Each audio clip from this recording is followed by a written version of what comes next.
I couldn't sleep. I took a Sominex, but voices in my head kept saying, "Go to Seymour, talk to Seymour." I drank some tea, but see, the feeling wasn't gone. Seymour, sweetheart, tell me, darling, what's been going on? Little lady, hello. Who said that? You're looking cute as can be. Somebody in there? You're looking mighty sweet. Seymour? Seymour? No, it ain't Seymour.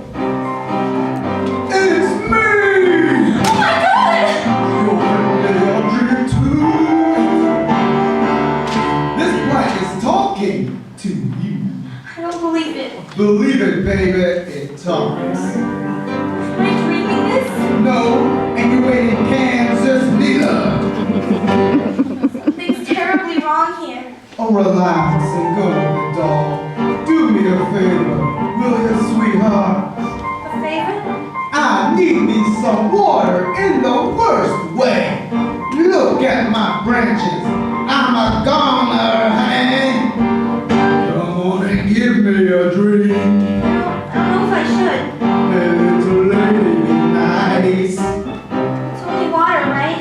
Sure do, I'll drink it straight. Your branches are so dry. Don't need no glass and no